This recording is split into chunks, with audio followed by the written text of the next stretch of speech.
मैं आप सभी से अनुरोध करूंगा, सभी अपने स्थान पे खड़े हो जाएं। दिवंगत हमारे साथीगण के लिए 2 मिनट हम मौन रखेंगे।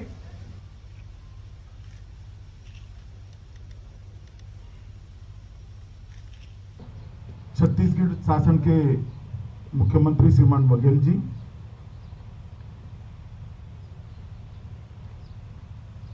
DIB Shri Arvind Kumar ji, Shri Vijay Kumar ji, DG CRPF,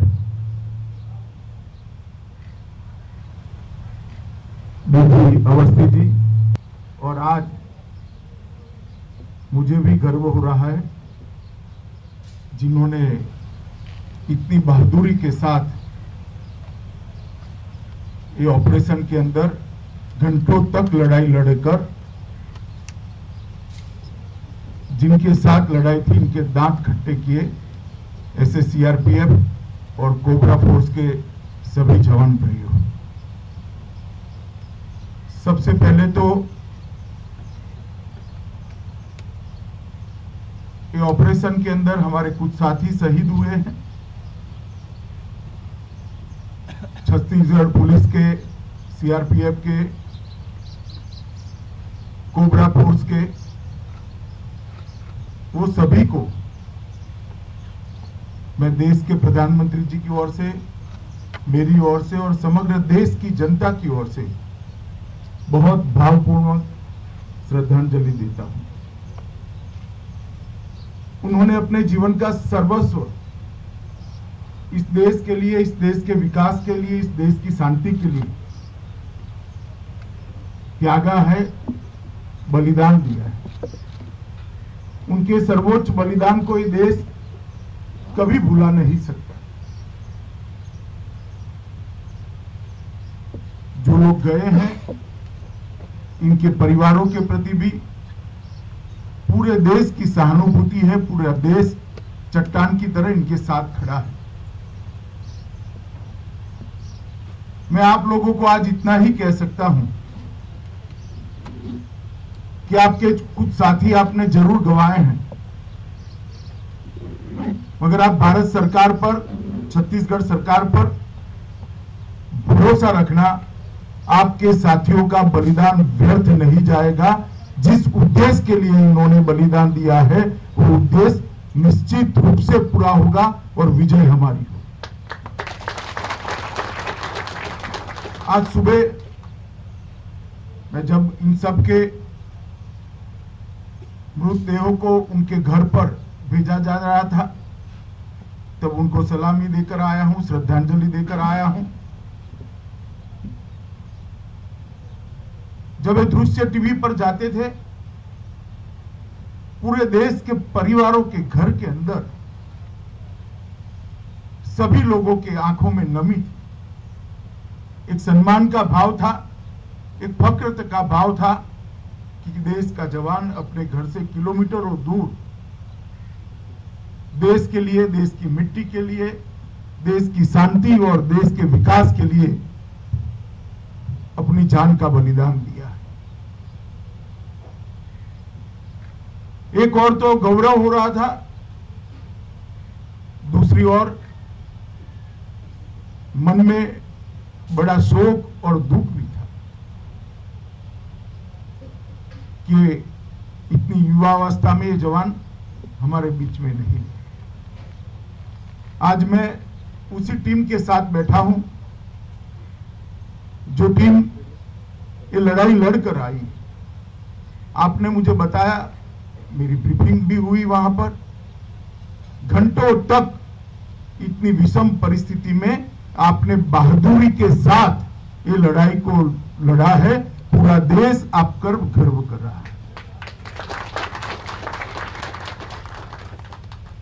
कुछ क्षति हमारी जरूर हुई,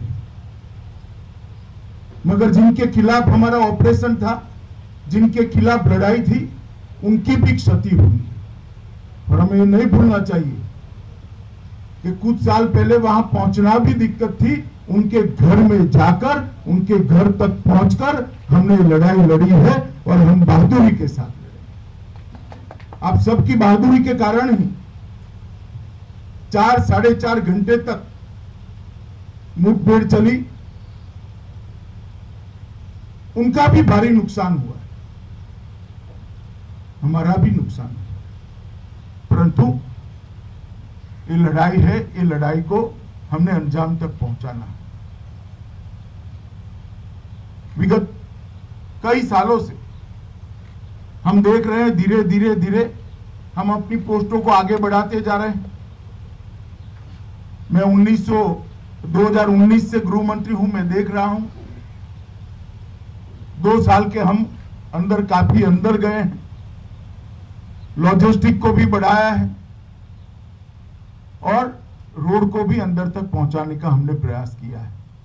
हमारे कैंप भी बड़े हैं, जवानों की तैनाती भी बढ़ी है। कुछ दिक्कतें जरूर हैं जो आपने बताई है, मुझे मेरे साथियों ने भी लिखी है, मैं भी इसकी एक डिटेल नोट लूंगा। आप आश्वस्त रहिए, जो बेस्ट अवेलेबल हो सकता है वो आपके लिए उपलब्ध कराने में भारत सरकार कोई कसर नहीं छोड़ेगी। ये सारी की सारी जो आपने बातें बताई हैं उसको उच्चतम स्तर से गंभीरता के साथ लेकर आपकी सहायता हो, इस प्रकार की व्यवस्था हम खड़ी करना चाहते हैं। परंतु मैं इतना ही कहना चाहता हूं मित्रों कि जब एक साथी साथ छोड़कर जाता है, हम सबका दुख तो होता ही है,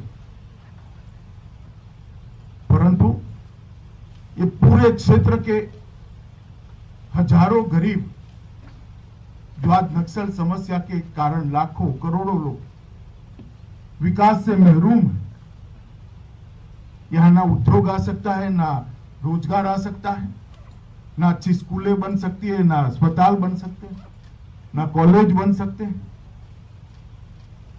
उनके जीवन की सुखाकारी के लिए समस्या के खिलाफ हमने लड़ना ही पड़ेगा, हमारे पास कोई चारा नहीं। सरकार यह भी प्रयास कर रही है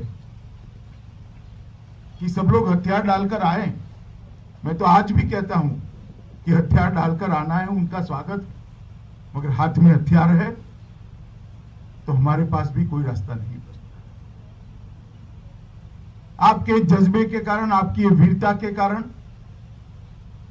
और विषम परिस्थिति में संघर्ष करने के आपके एक स्वभाव के कारण आज देश में नक्सल समस्या काफी मात्रा में कम हुई है।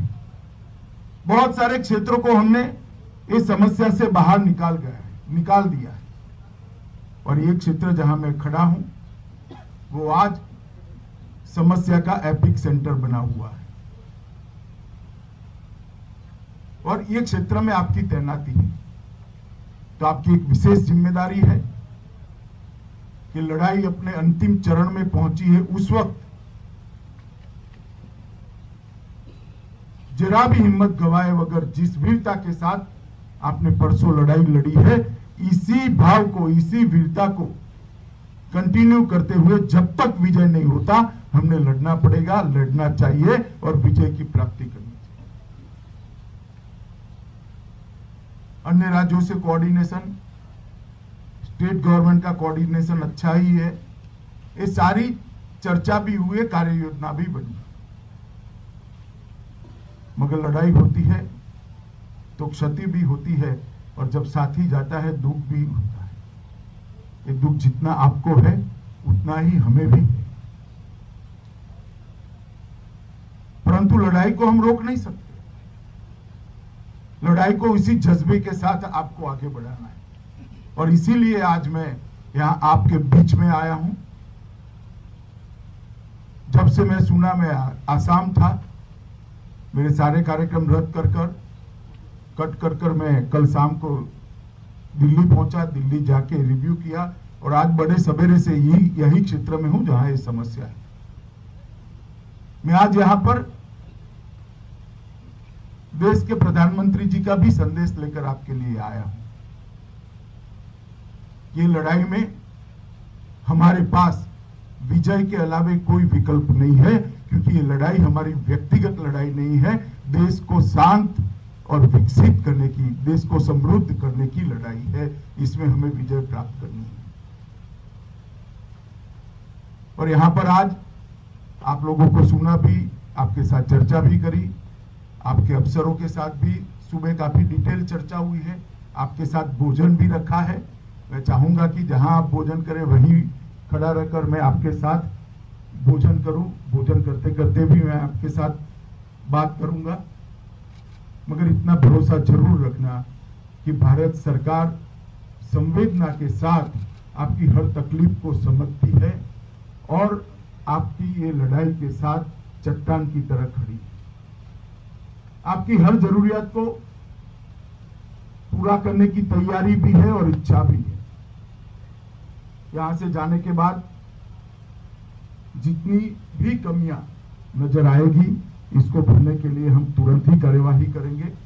मैं आप सभी को फिर से एक बार बहुत बहुत शाबाशी तो नहीं कह सकता, मगर साधुवाद देना चाहता हूं, आपकी वीरता की बुरी बुरी प्रशंसा करना चाहता हूं कि आपने 4-4.5 घंटे तक एक कठिन लड़ाई लड़कर दुश्मन के दांत खट्टे करने का काम किया है और वीरता के साथ आप लड़ाई लड़े हो और ऐसी जगह पे लड़ाई लड़े हो जहां जाने की पहले हम कल्पना भी नहीं कर सकते। और ये लड़ाई को हम सब मिलकर जारी रखें जब तक विजय नहीं होता, जब तक ये समस्या निर्मूल नहीं होती, तब तक हमारी लड़ाई समाप्त नहीं हो सकती। मैं फिर से एक बार देश के प्रधानमंत्री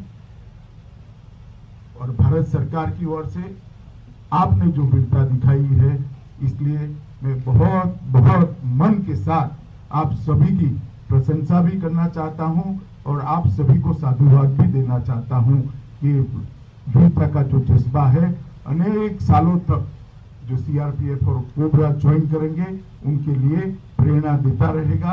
एक गाथा बनेगी और एक गाथा आने वाले दिनों में कई पीढ़ियों तक सीआरपीएफ की लोग याद करेंगे और इससे प्रेरणा लेकर देश के लिए, देश की शांति के लिए, देश के विकास के लिए काम करने की प्रेरणा लेंगे। फिर से एक बार आप सभी को बहुत बहुत साधुवाद देकर मेरी बात को समाप्त करता हूं और जो हमारे साथी शहीद हुए हैं उनको पूरे देश की ओर से एक विनम्रता पूर्वक श्रद्धांजलि देकर